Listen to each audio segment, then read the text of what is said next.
Nay, kamusta na kayo si Kuya John? Bakit bigla mo siyang naalala? Birthday niyo po, di ba?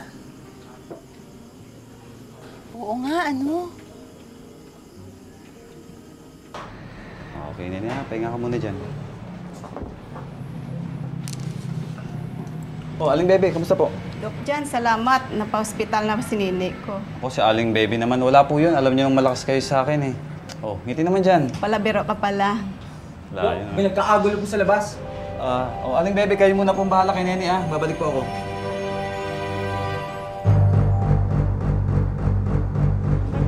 Ano may sabi? Ito. Sama ko na ako. Bakit tinako mo? Binili ko mga paninda na.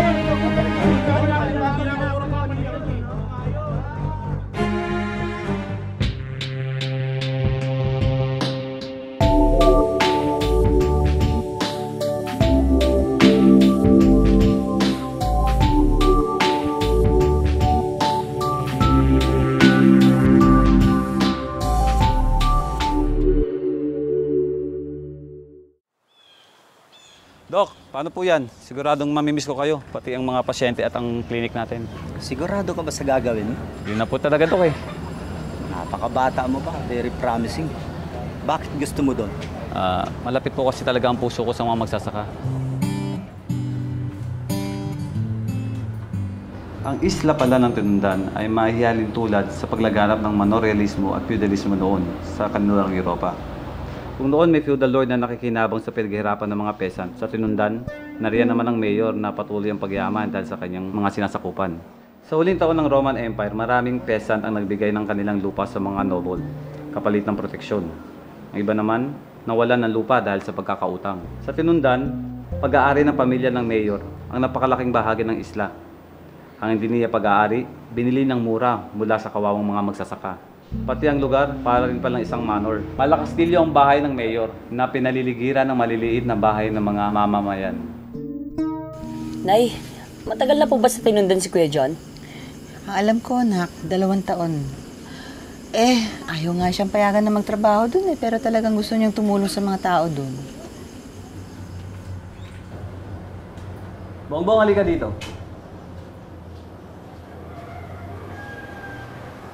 Bakit po, Dok? Gusto ko basahin mo to para maintindihan mo ang kondisyon dito sa Tinundan. Dok, bakit ganyan na lang po kapangyarihan ng mayor? Buong lalawigan kasi hawak ng pamilya nila. Ang gobernador, tatay niya. Ang kongresuman naman, asawa niya. Halos buong lalawigan inangkin na nila. Makapangyarihan talaga? Kasi marami silang lupa. Kaya naging mayaman at makapangyarihan sila.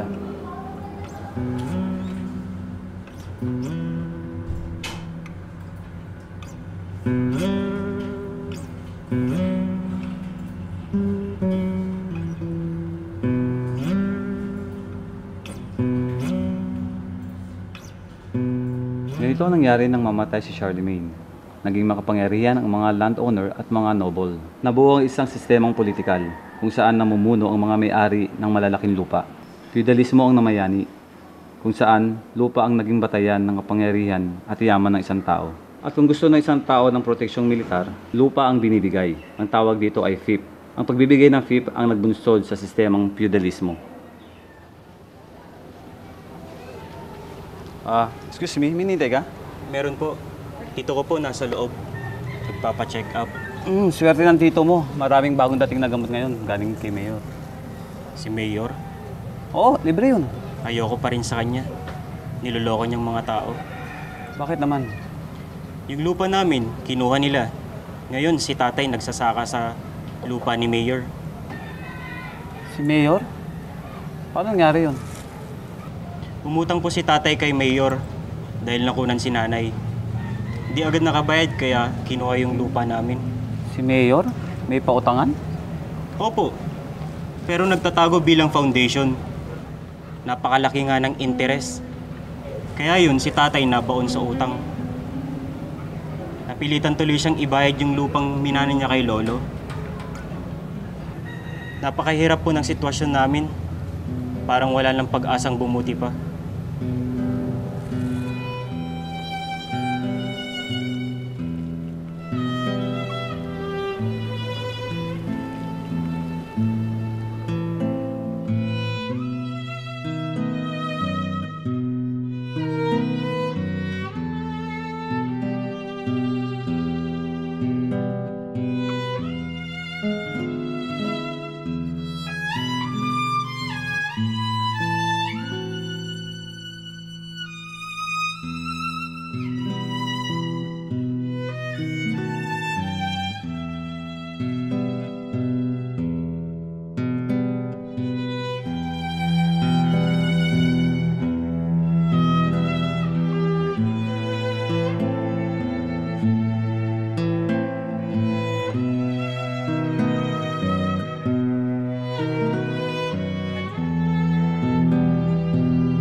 ba marami naman po kayong ani? Sana. Pero mahirap dahil sa tersyuhan. 30% lang ng ani, ano pupunta sa atin? Sama mo pa ng mga trader, kinukuha namin sa kanila ang abono at pestisidyo sa mataas na presyo. Kapag binenta naman natin sa kanila yung palay, mababa naman yung kanilang presyuhan. Kaya na maraming lumulubog sa utang Ang 1,000 utang, babayaran mo ng 4 na sakong bigas. Interes pa lamang yun. Tay, wala nang natira sa atin. Paano yan? Oo anak wala pa tayong sariling lupa. Kaya mag-aaral kang mabuti para hindi mo danasin ang hirap na dinadanas ko. Opo, Tay.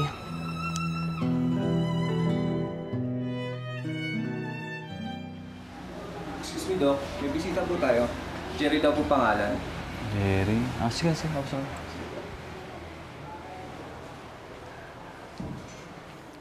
Magandang araw, Doc. Ay, magandang araw din po. Ako nga pala si Mang Jerry, yung tatay ni JM. Yung nakilala niyo sa clinic. Oo nga po pala. Sige po, upo po kayo. Saan nga pala? Para ko sa inyo. Uy, nagkabala pa kayo. Ano po to?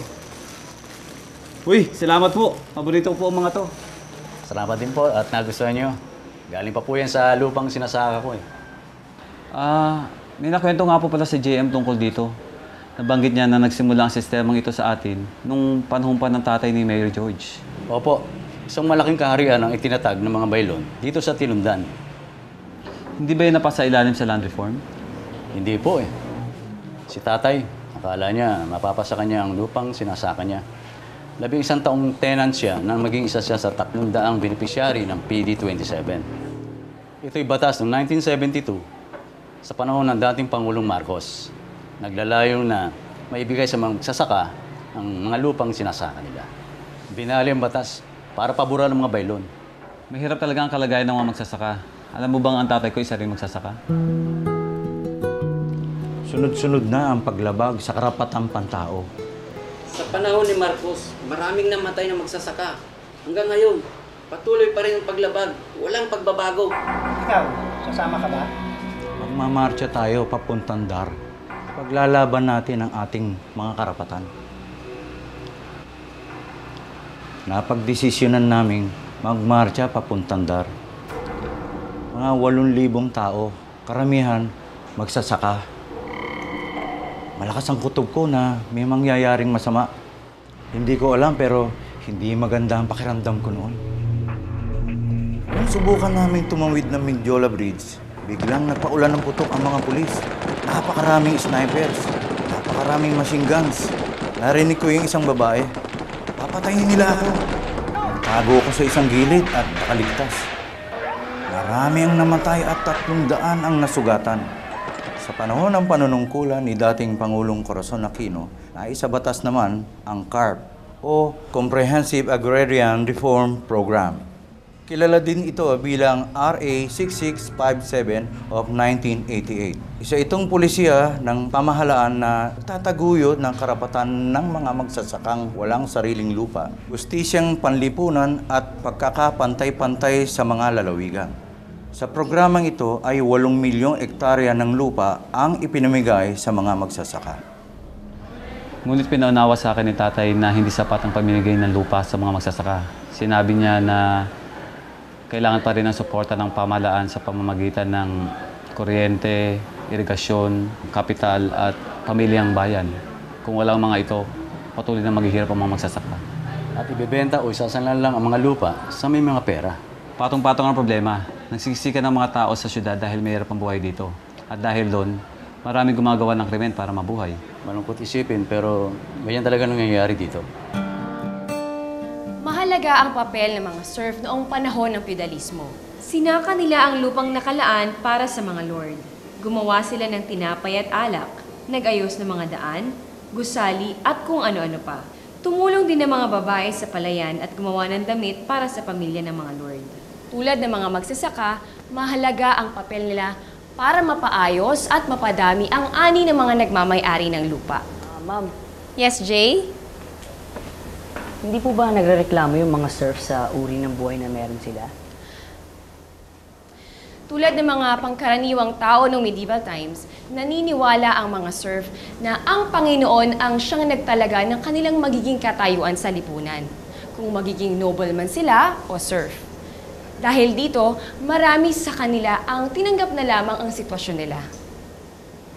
Kaya siguro tinanggal na rin ng mga tao ang pag-asa na may mangyayari pang pagbabago. Marami rin ganyan ngayon. Iniisip nila na wala silang laban at walang magagawa para baguhin ang kanilang sitwasyon. Nay, mataas pa rin ang presyo nyo. Dok, pasensya na po kayo. Hindi ko nabili yung nireseta nyo. Nay, kayo po magpasensya sa amin. Dapat po kami nagbibigay niyan sa inyo. Mahirap po kasi talaga ang buhay. Yung huling ani po kasi namin, yung natira 2,000 piso lang po. Dahil po kasi karamihan sa kinita namin, binayad po sa mga utang. Ngayon po magtatanim kami uli. Uutangin na naman po namin yung pang-abono. 73% ng mahihirap sa ating bansa ay nakatira sa mga agrikultural na lalawigan. Patuloy ang paghihirap nila dahil sa monopolya ng iilan sa lupa. Mababa ang kita ng mga magsasaka. Ang arawan nila ay hindi hihigit sa 200 piso. Bukod dito, ang pesticide at fertilizer ay mataas na nabibili samantalang kung ibenta na nila ang kanilang ani, mababa naman ang bili nito. Nariyan pa ang mga usurero na napakataas kung magpataw ng interes na umaabot sa 20% kada buwan. Walang pagbabago, mahirap talaga ang buhay namin. Nay, huwag po kayo mawalan ng pag-asa.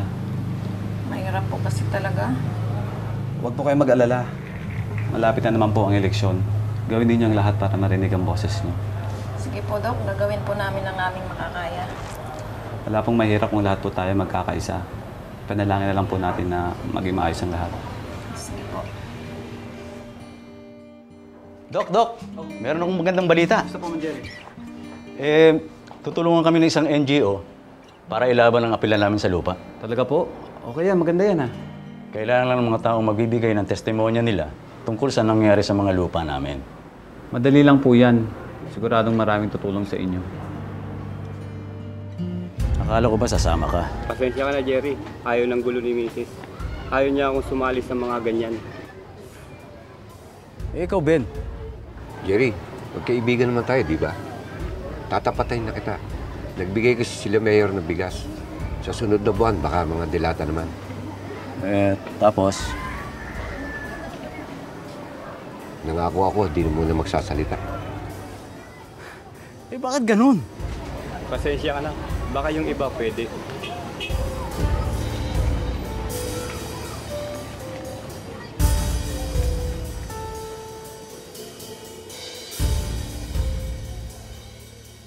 Dok, nabigo ako sa mga kasamahan ko May mga dahilan po siguro sila. Marami pa dyan. Oo nga po Basta maging tapat lang kayo sa sinasabi nyo at maging matapang.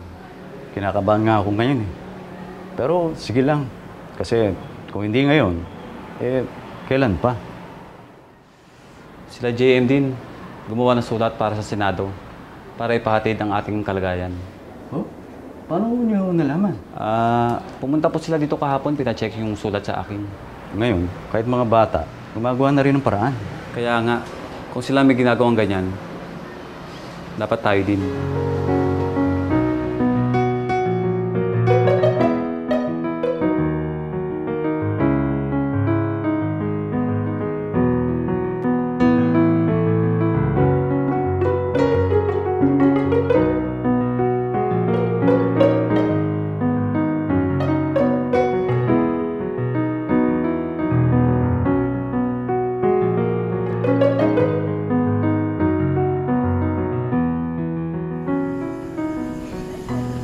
Nay, gusto ko po maging katulad ni Kuya Jan.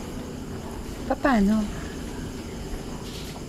Magsisikap po ako mag-aral para magamit ko po yung kaalaman ko sa pagtulong sa kapwa. Maganda yan, anak. Maganda dahil mababago mo mga buhay nila. Oo nga po.